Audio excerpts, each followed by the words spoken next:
All right. Well, with that, let's give Bridgette some time here to discuss her Peace Corps volunteer experience in Ecuador. Before I'll turn it over to Bridgette here, I'll just read her quick bio that Betsy put in the newsletter. So the program for today, Tuesday, July 14th, is Bridgette Springer. And her presentation will be about her Peace Corps volunteer experience in Ecuador. And so she is a returned Peace Corps volunteer, and she is also the granddaughter of Rotarian Paul Mork, who is on the call today as well. She was deployed as a teaching English as a foreign language teacher in Machala, am I saying that right? Machala, Ecuador, for 14 months before COVID-19 forced her early return. Before joining the Peace Corps, Bridgette worked at Feed My Starving Children for 3.5 years. She has a Bachelor of Arts degree in English with a minors in Hispanic Studies and Management from College of Saint Benedict. So with that, Bridgette, I'll let you take over. Okay, thank you so much. I think I can share my screen right now and put up my PowerPoint.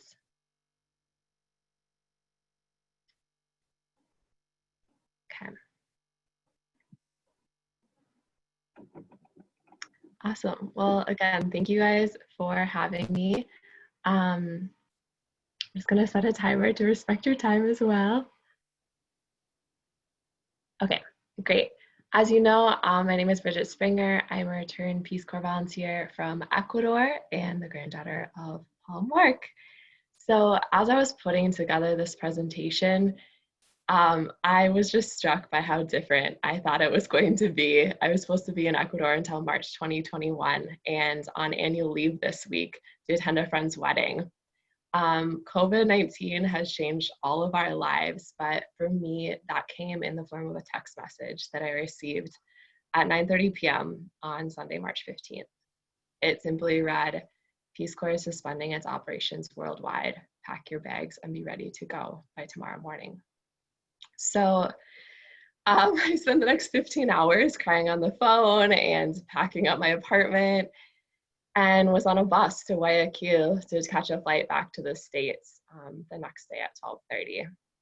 But as much as evacuation defined my service, as I've been processing it, especially for this presentation, I'm realizing that my service was so much more than that. So I want to share what it was with you guys. Peace Corps was founded in 1961 by President John F. Kennedy with a mission to promote world peace and friendship. So it has 3 different goals, and that's actually how I'm going to structure my presentation because I felt like it broke down the mission in a really tangible way. Goal 1 is to help the people of interested countries in meeting the need for trained men and women. So of interested countries, that means that every single country that is receiving Peace Corps volunteers has asked for them. Over 141 countries have hosted Peace Corps volunteers in the agency's history, and at the time of the evacuation, volunteers were in more than 60 countries.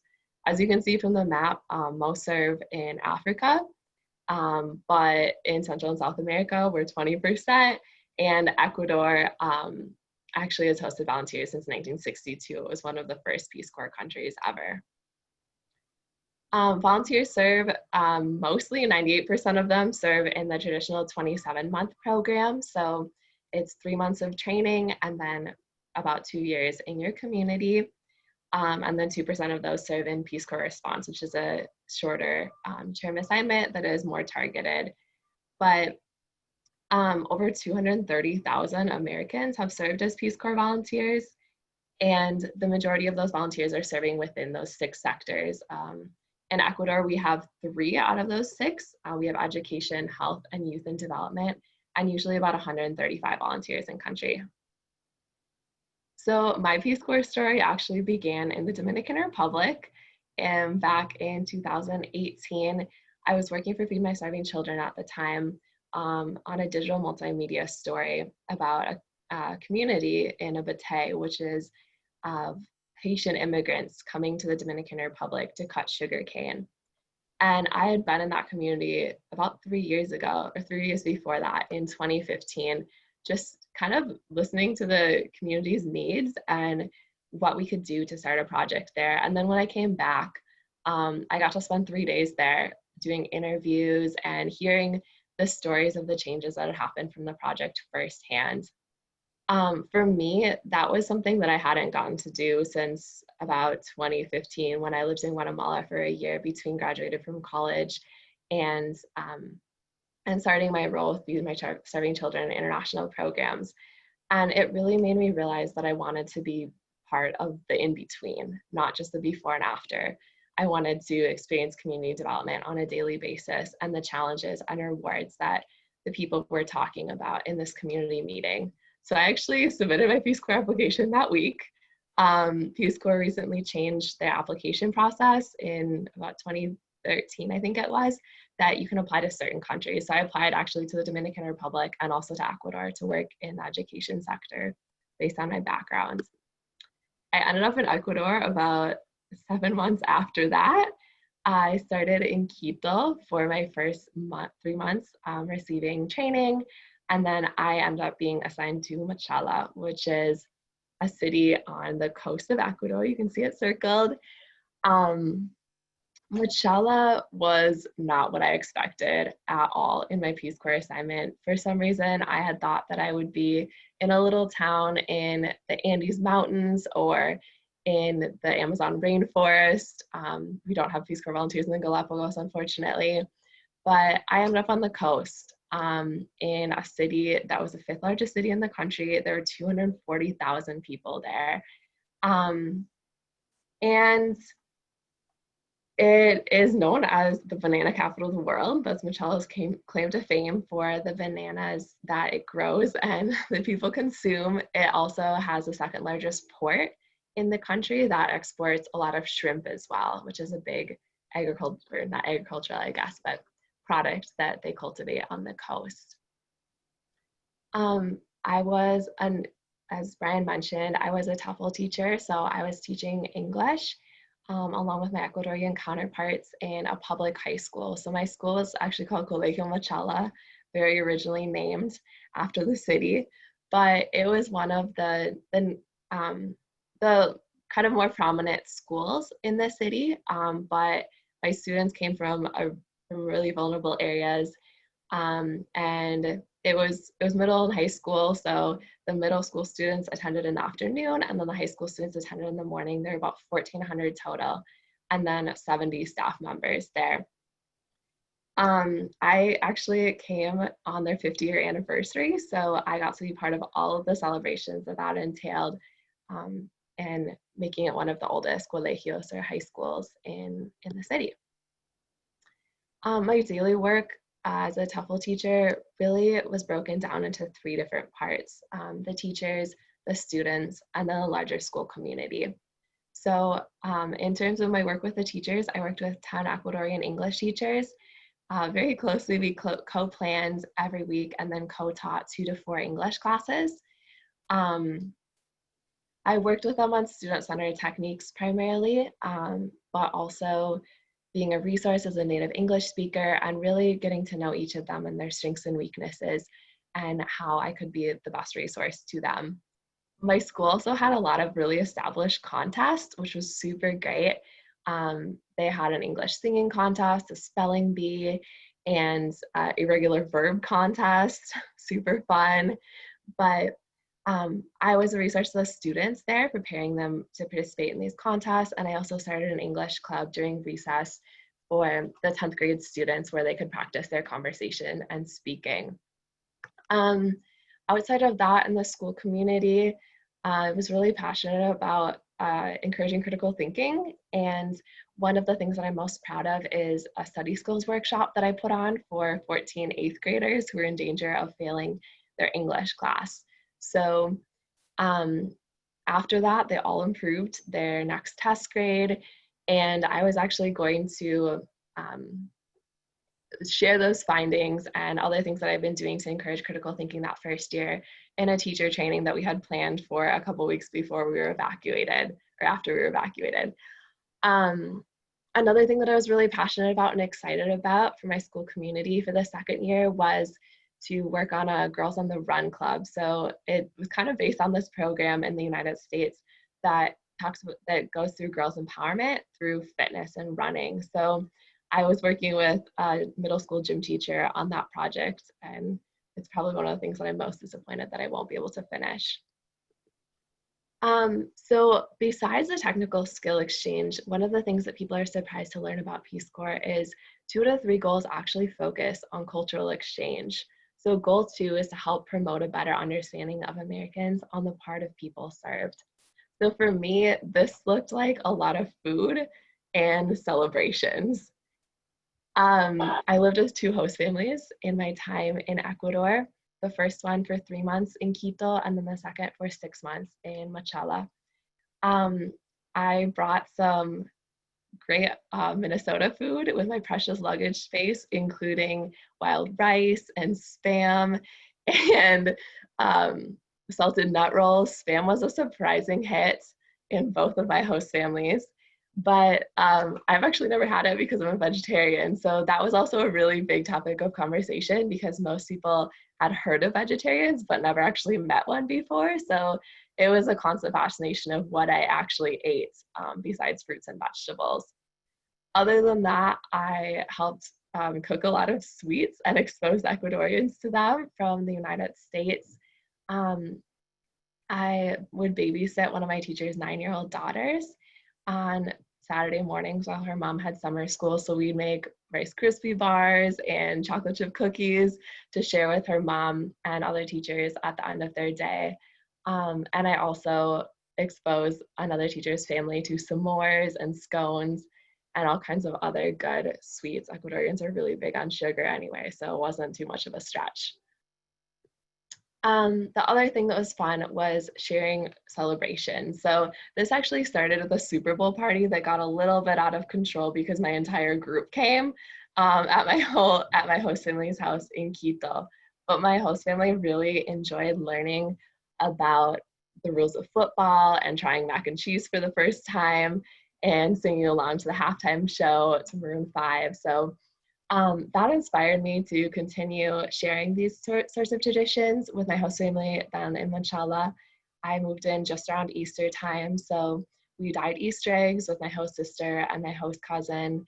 And then I brought those to school as well, especially in my International Baccalaureate class, because those students' curriculum was already so focused on learning about English-speaking cultures. So we celebrated Halloween and got really creative in making mandarin orange pumpkins and bobbing for apples and making toilet paper mummies.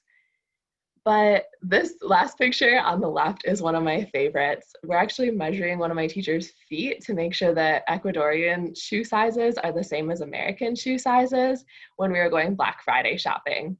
And then we made my parents, when they came to visit, bring a ton of stuff. But the point of this is that some of these seemed really surface at the beginning, but they often led to deeper conversations about things like, why do we celebrate Thanksgiving? And what is the history of the United States? And they were surprised to learn things like we have Native Americans in the United States, just like they have Indigenous people in Ecuador. And for me, one of the coolest things was watching how they talked about the United States or me with a more nuanced understanding, often in front of me, but probably sometimes not in front of me, to their family members and friends.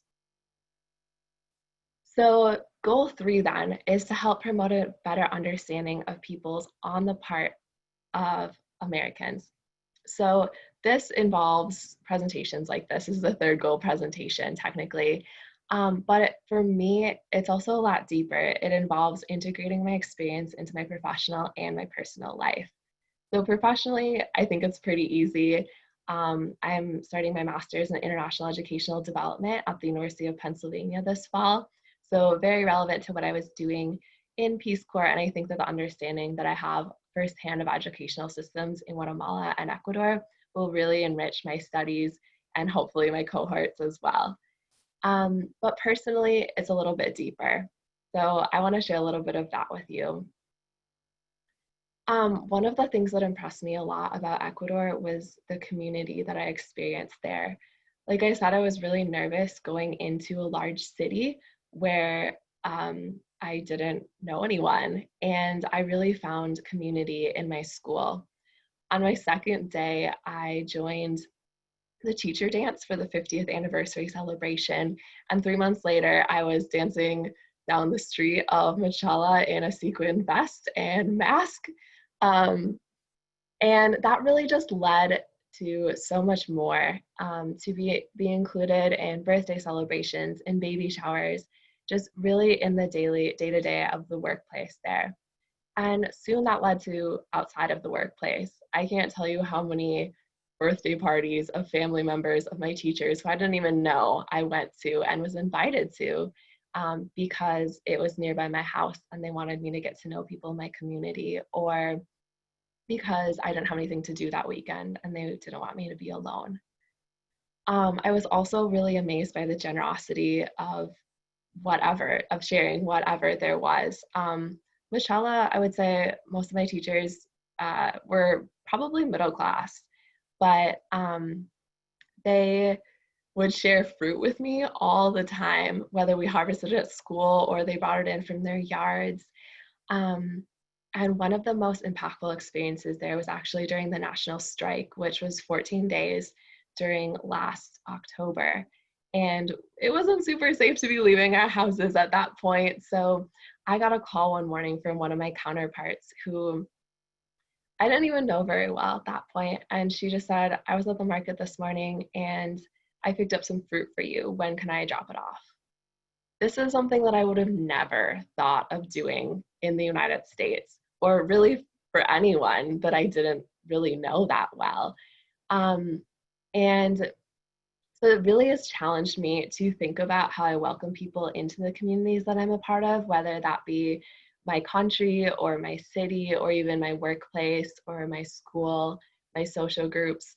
And now that I'm back in the United States, I want to make more of a conscientious effort to pay forward some of that generosity and that welcome that I have received in the communities that I've been a part of in Ecuador. I could talk about this family for probably the whole 20 minutes if I really wanted to, but this family was my everything there. And beyond being the definition of community, they were the definition of family and authenticity for me. On the left is Mireya. She's one of my best friends, and she welcomed me into her family literally the first weekend that I was there. She took me on a road trip with them, but both of us, I think, never really thought that it would be this deep. I started spending probably a weekend a month with her and her family and bonded with her 24-year-old daughter when we would have sleepovers and talk until 2 a.m. And once I moved into my own apartment, it just kind of became the expectation that I was there that weekend. There didn't really need to be an invitation or anything going on.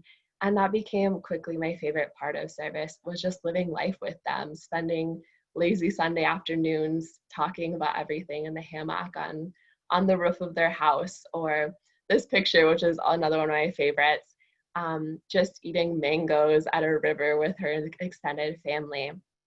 And one of the most meaningful times was when my family came and was able to meet my Ecuadorian family and be welcomed into their home in the exact same way that I was, in spite of the language barrier. So I know that this family will be in my life for years to come, and this will be one of my homes for years to come as well. But what impacted me personally was just how they shared their lives with me. They shared whatever they had, whatever they were doing, in ways that I've never experienced before. And they were their authentic selves. And I think that's why we bonded so quickly. And I still get on the phone with her and tell her literally everything that's going on in my life. And she knows, even though we're thousands of miles apart. So I'm really inspired to have more of those authentic relationships, cultivate those in my community, and also be more authentic in my interactions and in my interactions in general. Lastly, so the RPCB in the group knows this, but for me, what's been really impactful has been the R in Return Peace Corps Volunteer. I don't feel like I earned it in a way because I didn't spend the entire 2 years there, but in another sense, I've been learning that it's returned for a reason. So they don't say former Peace Corps volunteer, they don't say ex-Peace Corps volunteer, it's returned. Because once you swear in, this is your life now. And you're a Peace Corps volunteer committed to cultural exchange and service wherever you go. So in that way, I think my service is actually just starting. Thank you.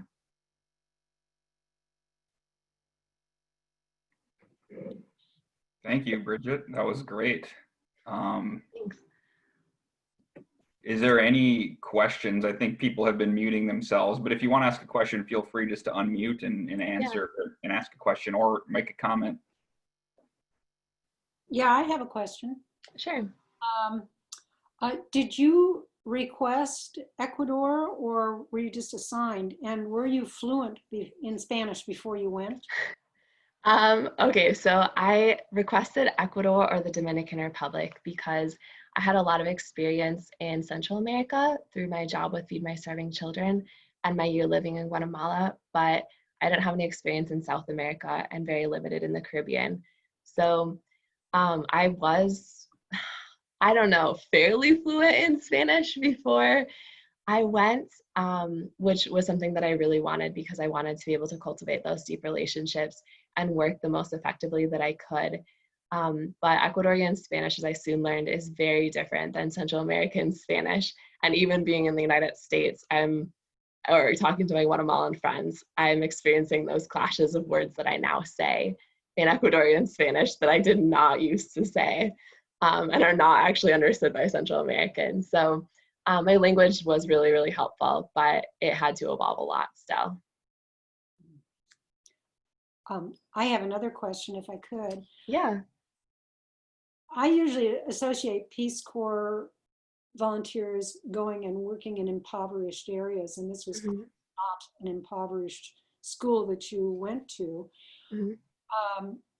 Why do you suppose you were assigned there instead of someplace more impoverished? Yeah, so Machala as a city, I would say, would be solidly middle class. By the port, there was a lot more poverty, and my school was actually on the line right between where the port started and where the city center ended. So my students came from everywhere. A lot of them did come from really impoverished areas within the city, but it was more of an urban poverty than the typical rural poverty that you associate with Peace Corps, which I think was one of the things that really surprised me, even knowing that the TEFL program was more urban compared to other programs, but it wasn't what I expected. My students' poverty was different. I mean, it was familial violence, it was lack of resources, but in terms of like not having enough food or things like that that you would normally associate with Peace Corps, that wasn't really a problem. I would consider Ecuador as a country, though, in general, as more of a second world country than a third world country, if we're using those terms. Bridgette, this is Vicki, and I just want to tell you that you earned your R. Thanks.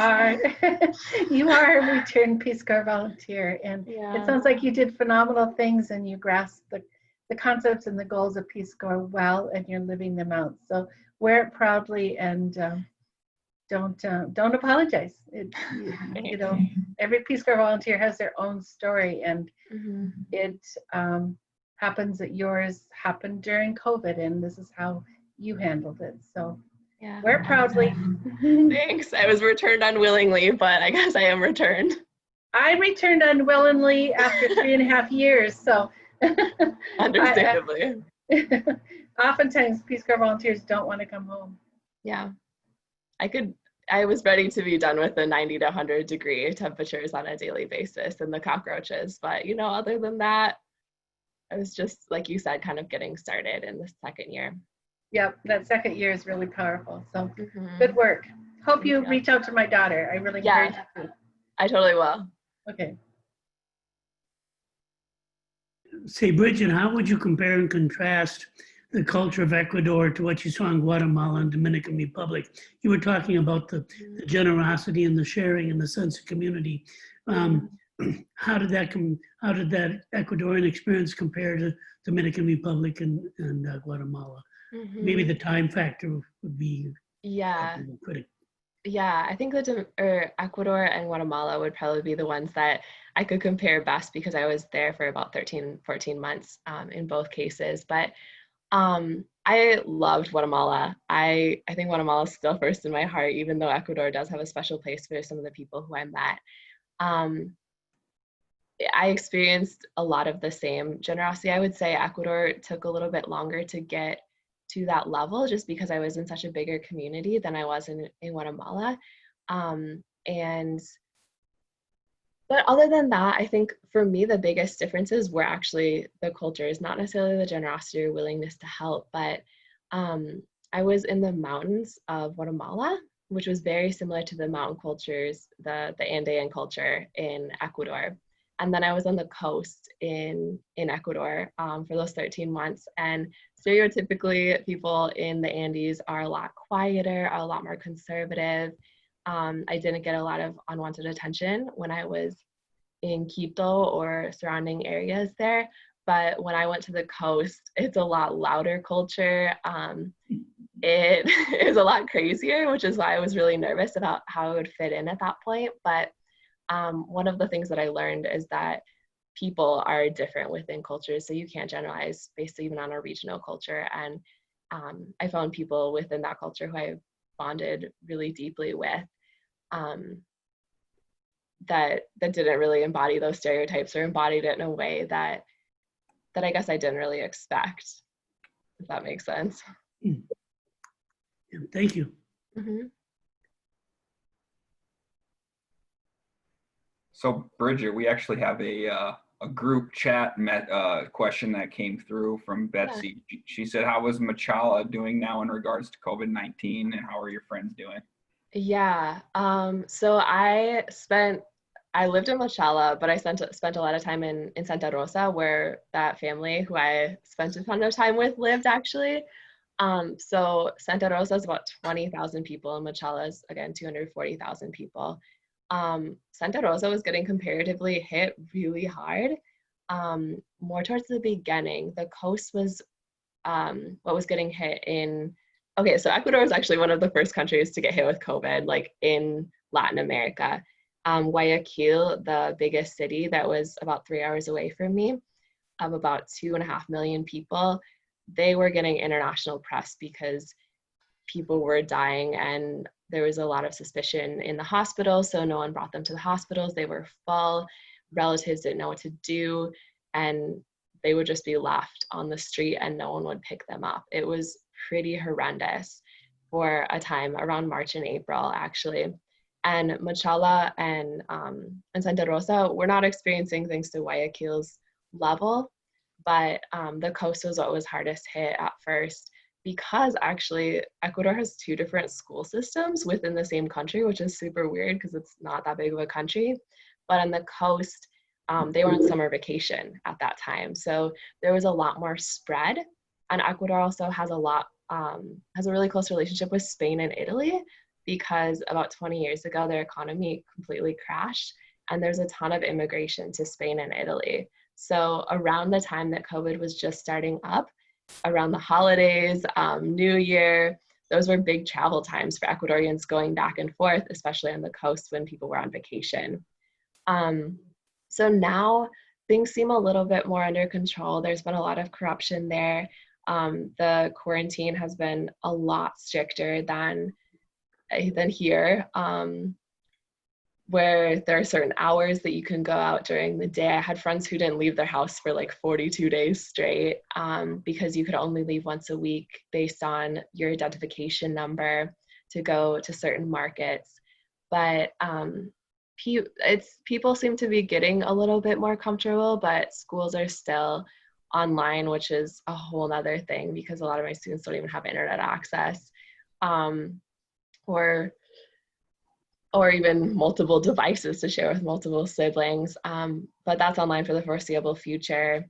And things are slowly kind of opening up as they can. But there's resignation in terms of even the vaccine and realizing that when it does come out, it's not going to get to them first. And they're going to be living with it a lot longer than we will in the States, which is something that is really hard for me to grapple with in my conversations with them.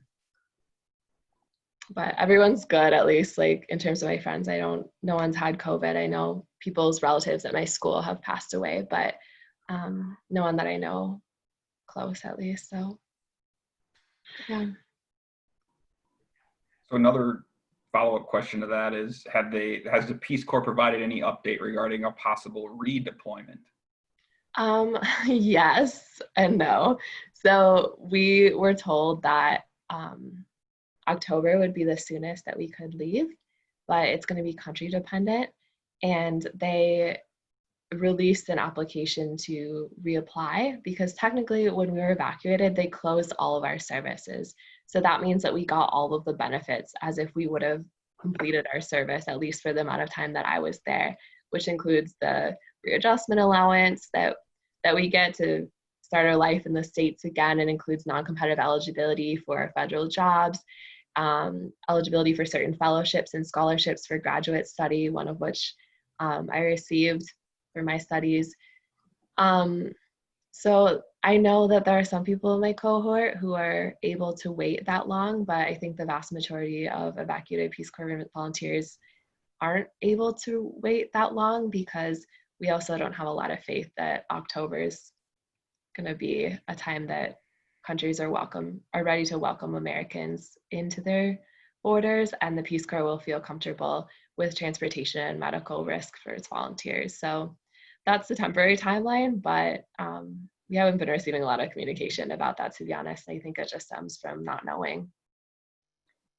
So if you redeploy, will you have to do another full 2-year term, or will you just finish out from 9 months on? Mm-hmm. So yeah, there's reinstatement and re-enrollment that they're offering. So reinstatement is going back to your country of service and finishing the time you had left, but it's also not guaranteed that you go back to your community based on needs and safety and health risks.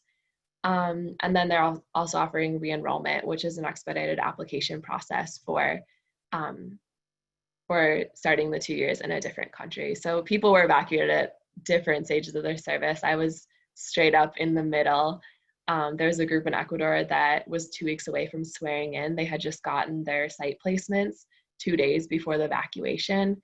And I also know in other countries, there were volunteers who had been there for like 3 days, 10 days. So they might be in a different place to be willing to put their lives on hold a little bit more and have that full Peace Corps experience.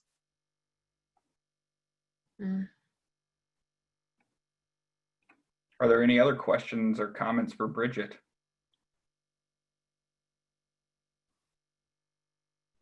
Well, just a tremendous presentation. That was nice. I enjoyed it very much. Thank you. I appreciate that. It was really good to be able to process it in this way and think of my service in a different way than I guess I had been thinking about it before, and what I was taking away from it and what I did gain from it, even though it was cut short.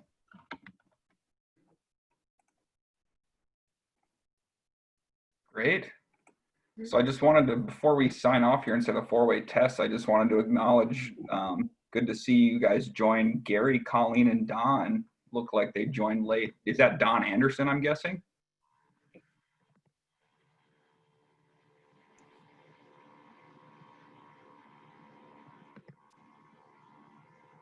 Well, great. I'm glad that you all could join us. It's good to. Thanks, Brian. Good to see you guys. See you, yeah. All right, well, we'll end here then with the Rotary test of the four-way test of the things we think, say, or do. First, is it the truth? Second, is it fair to all concerned? Third, will it build goodwill and better friendships? And fourth, will it be beneficial to all concerned? Thanks everyone for joining. I hope you have a good week, and hopefully you can all join us next week for District Governor Tom Gump next Tuesday. See everybody next week. Bye all. Bye. Bye.